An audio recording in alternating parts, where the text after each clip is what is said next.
Welcome.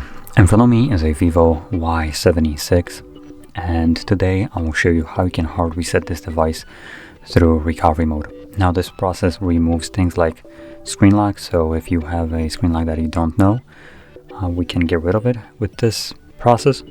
And if I lock the device, you can see that I do have a pattern set, and I'll progress from the lock screen as though I wouldn't know it. So to get started, we will want to hold our power key, select power off, and once the device turns off, you want to hold power key and the volume up at the same time.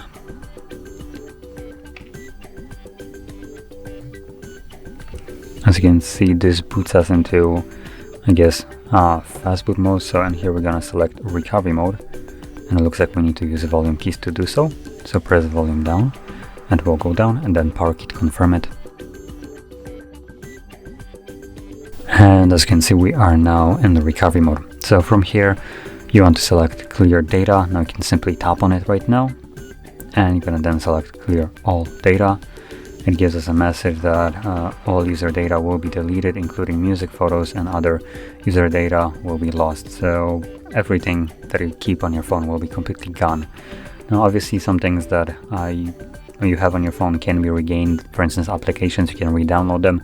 So what's important here is things that you store locally on the phone storage. So maybe photos, music, documents, things along those lines. If you want to keep them, do make a backup copy somewhere else, like on your computer, before you begin. And once you have done so, you can then proceed further. And if you don't want to create a backup, you can simply proceed by tapping on OK. And this will begin the process. Now, at this stage right here, it will only take like a couple seconds to finish up. As you can see, there we go. All data cleared. So I'm gonna select return. I'm gonna go back, and then we will select restart. Okay.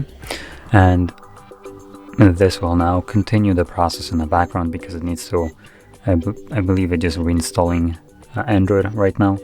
So give it like a minute to about 3 minutes to finish up, and once it has, we should be presented with our Android setup screen. So I'll be back once that is visible. And as you can see, the process is now finished, and you can set up your device however you like. So if you found this video helpful, don't forget to hit like, subscribe, and thanks for watching.